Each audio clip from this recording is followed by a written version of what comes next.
Hey friends, welcome back to another adult faith formation video. My name is Becca. For those of you who are new here, it is good to be with you. And for those of you who are coming back, it is good to be with you again. For those of you who are new here, this is a series where Pastor Micah and I take one of the readings from the lectionary and we reflect on it. So we pull out major themes that we feel like are important, something that really hits us, or maybe we tie it to something that is going on or relevant to us today. So this week was kind of a hard choice. I either could pull from 1 Corinthians, which is our letter or our epistle reading for the week, or from Genesis. And I decided to go with Genesis because it's Joseph's story. And so I really love Joseph's story. So we're reading from Genesis 45. And so we're reading verses 3 through 11 and then 15. So it's a donut text, as we like to call it. They pull out the middle and we're reading some stuff around it. But it's all very good. And it's a whole story. I love when we get a narrative and a piece of someone's life, right? So I'm going to read that and then I'm going to give you maybe some background and a little of what stood out to me. And today I'm reading from the Amplified translation. So I tend to like to switch it up. And so lately we've been reading out of the NRSV, but I figure for a story, maybe we get a different translation. So again, this is from Genesis 45. Then Joseph said to his brothers, "I am Joseph. Is my father still alive?" But his brothers were speechless, for they were stunned and dismayed by the fact that they were in Joseph's presence. And Joseph said to his brothers, "Please come closer to me." And they approached him, and he said, "I am Joseph, your brother, whom you sold into Egypt. Now, do not be distressed or angry with yourselves because you sold me here, for God sent me ahead of you to save life and preserve our family. For the famine has been in the land these 2 years, and there were still 5 more years in which there would be no plowing or harvesting. God sent me to Egypt ahead of you to preserve you, a remnant on the earth, and keep you alive by a great escape. So now it was not you who sent me here, but God. And he has made me a father to Pharaoh, and lord of all his household, and ruler over all the land of Egypt. Hurry and go up to my father and tell him, 'Your son Joseph says this to you. God made me lord of all Egypt. Come down to me. Do not delay. You shall live in the land of Goshen, the best pasture land of Egypt. And you shall be close to me, you and your children and your grandchildren, your flocks and your herds and all you have. There I will provide for you and sustain you, so that you and your household and all that is yours may not become impoverished. For there are still 5 years of famine to come.' He kissed all of his brothers, wept on them, and then afterward, his brothers talked with him." I love this story. I love Joseph and the Technicolor Dreamcoat. If you're a musical person, I love everything about what this story is and what we get to learn today and what it becomes.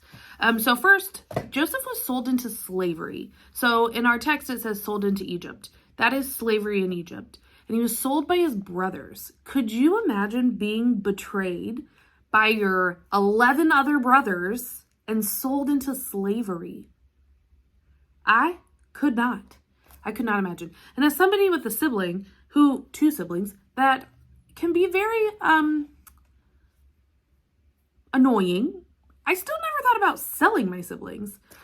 And then, so when Joseph comes back, and that's when he says, do not be dismayed, or that's why he introduces himself, right? Because a long time ago, they sold their brother into slavery. And so for the first time in however many years, Joseph is back and with his family. And so the other important piece of this is that Joseph is the son of Jacob. So Jacob is who turns into Israel, and then he has the 12 sons, and so then that represents the 12 nations, right? So then Joseph is one of those brothers, one of those sons, and his other brother sell him. So, but what I think is so, when I first read this text, I hear an immense amount of mercy and grace. You know, Joseph goes and says, hey, don't be angry with yourselves for selling me, right? I've come to preserve our family and life.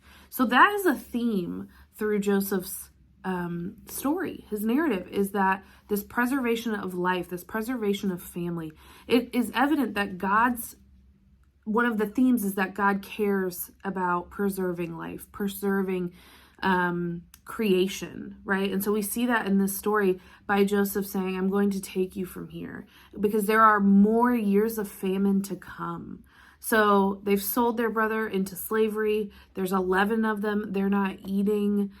They're not harvesting, so they're not making money. Their livelihood is at stake. Their security is at stake with this famine. And so for Joseph to say, don't worry, I've come back to preserve you and life and our family. And I think that's just a really beautiful, beautiful imagery that like he's come back to care for his people. I think about the ways we care about our people today and how we wish we could prevent things from happening to them, bad things, hard things, scary things, sad things. And so it is a way that we wish to care for our people. And Joseph is doing that. He's come back to care for his brothers and his father. And he's doing it from a position of power now. So whereas before he's the youngest brother and Jacob is favoring him, and now his brothers are like, this isn't going to work. We're going to sell you. Joseph can come back and now say like, I'm in this position of power. I am with Joseph, or I am with the Pharaoh. I am now a Lord. I'm one of his people. I work with the Pharaoh's policies, right? Because it's a political position that Joseph holds. So it's this really beautiful story of reconciliation and unity of this family coming back together, and growing the way that we know this story grows and continues. So I think something that I'm going to take with me from this text into the rest of this week is how can we care for our people? One of the ways that we, this time of year is Valentine's Day. We celebrate love, right?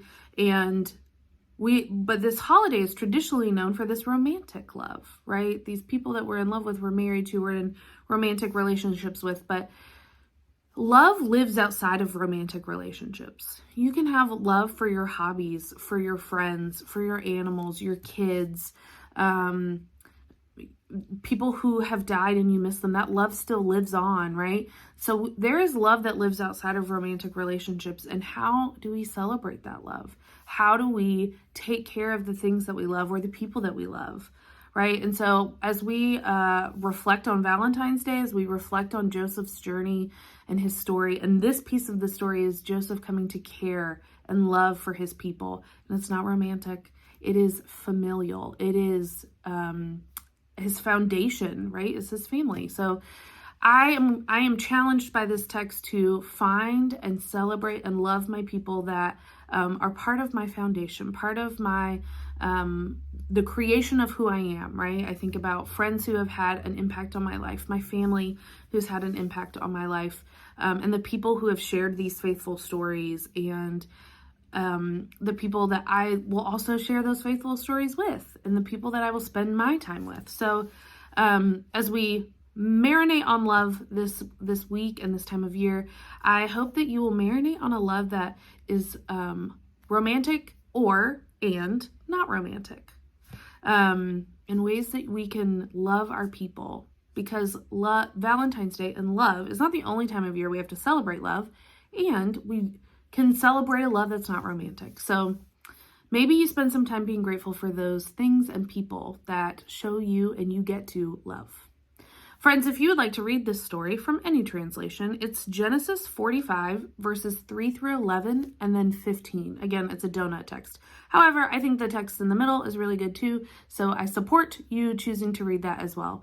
Also, I'd love to hear the translation that you read from, and if you have any thoughts or any questions or anything like that, I would love to read it in an email or in the comment section on YouTube or Facebook, wherever you are. So yeah, thanks for joining me today. Till next time. See ya.